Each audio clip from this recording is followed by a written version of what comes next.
ओम श्री परमात्मने नमः। मुंडकोपनिषद। यह उपनिषद अथर्ववेद की सोनकी शाखा में है। गुरु के यहाँ अध्ययन करने वाले शिष्य अपने गुरु सहपाठी तथा मानव मात्र का कल्याण चिंतन करते हुए देवताओं से प्रार्थना करते हैं कि हे देवगण, हम भगवान का आराधन करते हुए कानों से कल्याण में वचन सुने, नेत्रों से कल्याण में ही देखें, सुदृढ़ अंगों एवं शरीर से भगवान की स्तुति करते हुए हम लोग जो आयु आराध्य देव परमात्मा के काम आ सके उसका उपभोग करें। जिनका सूर्य सभी ओर फैला हुआ है वह इंद्रदेव हमारे लिए कल्याण की पुष्टि करें। संपूर्ण विश्व का ज्ञान रखने वाले पूषा हमारे लिए कल्याण की पुष्टि करें। हमारे जीवन में अरिष्टों को मिटाने के लिए चक्र सदृश शक्तिशाली गरुड़ देव हमारे लिए कल्याण की पुष्टि करें तथा बुद्धि के स्वामी बृहस्पति भी हमारे लिए कल्याण की पुष्टि करें। हमारे आदि भौतिक, आदि दैविक तथा आध्यात्मिक तापों दुखों को शांति हो। मुंडक उपनिषद प्रथम खंड में ओम इस परमेश्वर के नामक स्मरण करके उपनिषद का आरंभ किया जाता है। इसके द्वारा यहाँ यह सूचित किया गया है कि मनुष्य को प्रत्येक कार्य के आरंभ में ईश्वर का स्मरण तथा उनके नाम का उच्चारण अवश्य करना चाहिए। संपूर्ण जगत के रचयिता और सभी लोगों की रक्षा करने वाले चतुर्मुख ब्रह्मा जी देवताओं में सर्वप्रथम प्रकट हुए। उन्होंने सबसे बड़े पुत्र अथर्वा को समस्त विद्याओं की आधारभूता ब्रह्म विद्या का भलीभांति उपदेश किया। ब्रह्मा ने जिस विद्या का अथर्वा का उपदेश दिया था वही ब्रह्म विद्या अथर्वा ने पहली अग्नि ऋषि से कही। उन अग्नि ऋषि ने वह ब्रह्म विद्या भारद्वाज गोत्र सत्यवाह नामक ऋषि से बताई। भारद्वाज ने पहले वालों से पीछे वालों को प्राप्त हुई उस परंपरागत विद्या को अंगिरा नामक ऋषि से कहा। यह विख्यात है कि शौनक के नाम से प्रसिद्ध मुनि जो अति बृहद विद्यालय ऋषिकुल के अधिष्ठाता थे, उन्होंने विधिवत शास्त्र विधि के अनुसार महर्षि अंगिरा की शरण ली और उनसे विनय पूर्वक पूछा, भगवान, किसके जान लिए जाने पर सब कुछ जाना हुआ हो जाता है? यह मेरा प्रश्न है। अर्थात जिसको भली भांति जान लेने पर यह जो कुछ देखने, सुनने और अनुमान करने में आता है सब का सब जान लिया जाता है। जिस विद्या से ब्रह्म के पर और अपर दोनों स्वरूपों को पूर्णतः ज्ञान हो। शौनक नाम से प्रसिद्ध एक महर्षि थे जो अत्यंत बड़े विश्वविद्यालय के अधिष्ठाता थे।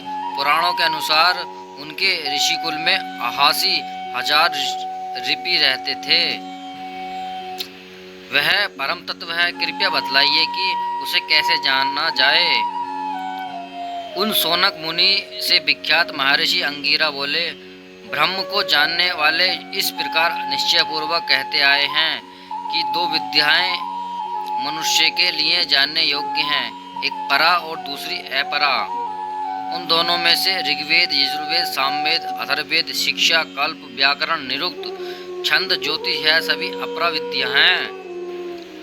अब इसे बताते हैं। वेदों का पाठ अर्थात उच्चारण करने की विधि का उपदेश शिक्षा है। जिसमें यज्ञ, याग आदि की विधि बतलाई गई है उसे कल्प कहते हैं। वैदिक और लौकिक शब्दों के अनुशासन का प्रत्यय विभाग पूर्वक गद्य साधन की प्रक्रिया, शब्दार्थ बोध के प्रकार एवं शब्द प्रयोग आदि के नियमों के उपदेश का नाम व्याकरण है।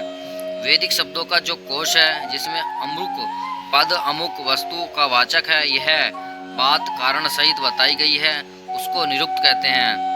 वैदिक छंदों की जाति और भेद बतलाने वाली विद्या छंद कहलाती है। ग्रह और नक्षत्रों की स्थिति गति को उसके साथ हमारा क्या संबंध है, इन सब बातों में जिसमें विचार किया गया है वह ज्योतिष विद्या है के अंतर्गत है तथा जिससे वह अविनाशी परब्रह्म तत्व से जाना जाता है वह पराविद्या है। यह जो जानने में न आने वाला, पकड़ने में न आने वाला, गोत्र आदि से रहित, रंग और आकृति से रहित, नेत्र कान आदि ज्ञानेंद्रियों से रहित और हाथ पैर आदि कर्मेंद्रियों से रहित है तथा जो यह नित्य सर्वव्यापी सब में विद्वान अत्यंत सूक्ष्म और अविनाशी परब्रह्म है। उन समस्त प्राणियों के प्रथम कारण को ज्ञानीजन सर्वत्र परिपूर्ण देखते हैं। जिस प्रकार मकड़ी जाले को बनाती है और निकल जाती है, तथा जिस प्रकार पृथ्वी में अनेकों प्रकार की औषधियाँ उत्पन्न होती हैं और जिस प्रकार जीवित मनुष्य के केश और रोएं उत्पन्न होते हैं, उसी प्रकार अविनाशी परब्रह्म से यहाँ इस सृष्टि में सब कुछ उत्पन्न होता है। परब्रह्म विज्ञान में तप से वृद्धि को प्राप्त होता है, उससे अन्न उत्पन्न होता है, अन्न से क्रम से प्राण, मन, सत्य, स्थूलभूत समस्त लोक और कर्म तथा कर्म से अवश्यंभावी सुख दुख रूप फल उत्पन्न होता है। जो सर्वज्ञ तथा सभी को जानने वाला है, जिसका ज्ञान में तप है, उसी परमेश्वर से यह विराट रूप जगत तथा नाम रूप और भोजन उत्पन्न होते हैं। शौनक ऋषि ने यह पूछा कि किसके जानने से यह सब कुछ जान लिया जाता है। इसके उत्तर में समस्त जगत के परम कारण परब्रह्म परमात्मा से जगत की उत्पत्ति बतलाकर संक्षेप में यह समझाया कि उन सर्वशक्तिमान सर्वज्ञ सबके अधिकरण तथा कर्ता धर्ता परमेश्वर को जानने पर यह सब कुछ ज्ञात हो जाता है। प्रथम खंड समाप्त हुआ। द्वितीय खंड। यह सर्वविदित सत्य है कि बुद्धिमान ऋषियों ने जिस कर्मों को वेद मंत्रों से देखा था, यह तीनों वेदों में बहुत प्रकार से व्याप्त है। हे सत्य को चाहने वाले मनुष्य, तुम लोग उनका नियम पूर्वक अनुष्ठान करो। इस मनुष्य शरीर में तुम्हारे लिए यही शुभ कर्म की फल प्राप्ति का मार्ग है। जिस समय भविष्य को देवताओं के पास पहुंचने वाली अग्नि के प्रदीप्त हो जाने पर उसमें ज्वालाएं लपलपाने लगती हैं, उस समय अभाज्य भाग के बीच में अन्य आहुतियों को डालें, जिसका अग्निहोत्र दर्श नामक यज्ञ जैसे रहित है, पूर्णमास नामक यज्ञ से रहित है, चतुर्मास नामक यज्ञ से रहित है, अग्रण्य कर्म से रहित है, तथा जिसमें अतिथि सत्कार नहीं किया जाता, जिसमें समय पर आहुति नहीं दी जाती, जो बलि द्वेष देव नामक कर्म से रहित है, तथा जिसमें शास्त्र विधि की अवहेलना करके हवन किया गया है।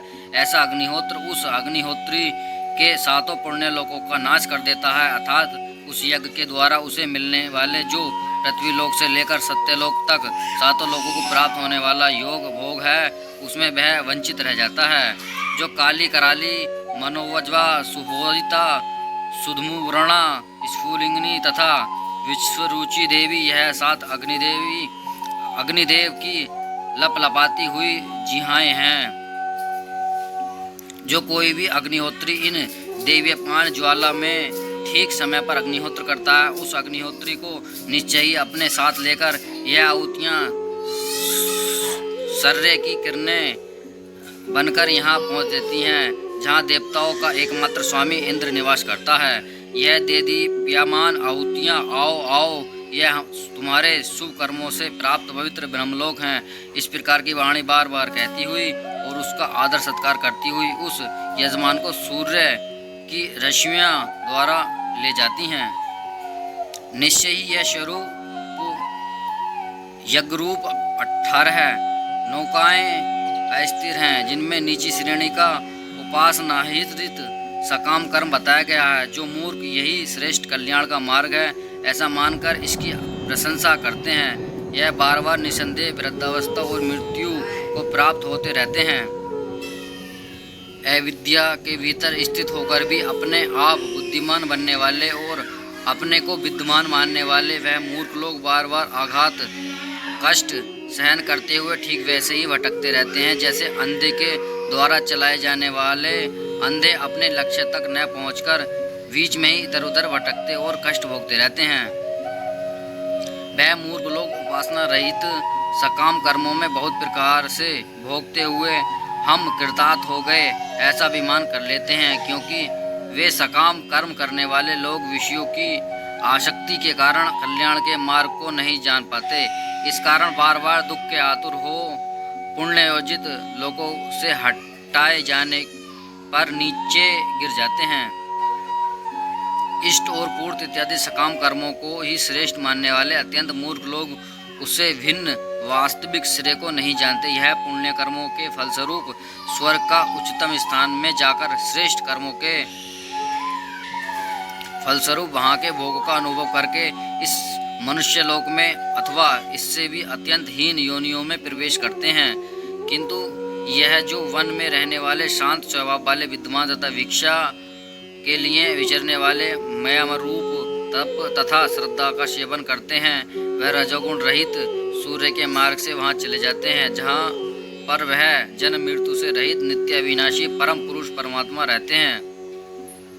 कर्म से प्राप्त किए जाने वाले लोगों की परीक्षा करके ब्राह्मण वैराग्य को प्राप्त हो जाए अथवा यह समझ ले कि किए जाने वाले सकाम कर्मों से स्वतः सिद्ध नित्य परमेश्वर नहीं मिल सकता, वह उस परब्रह्म का ज्ञान प्राप्त करने के लिए हाथ से संविदा लेकर वेद की भलीभांति जानने वाले और परब्रह्म परमात्मा में स्थित गुरु के पास ही विनय पूर्वक जाए। वह विद्वान ज्ञानी महात्मा शरण में आए हुए पूर्णतः शांत चित्त वाले मन और इंद्रियों पर विजय प्राप्त किए हुए उस शिष्य को ब्रह्म विद्या का तत्व विवेचना पूर्वक भलीभांति उपदेश करे, जिससे वह शिष्य नित्य अविनाशी परब्रह्म पुरुषोत्तम का ज्ञान प्राप्त कर सके। द्वितीय खंड समाप्त हुआ।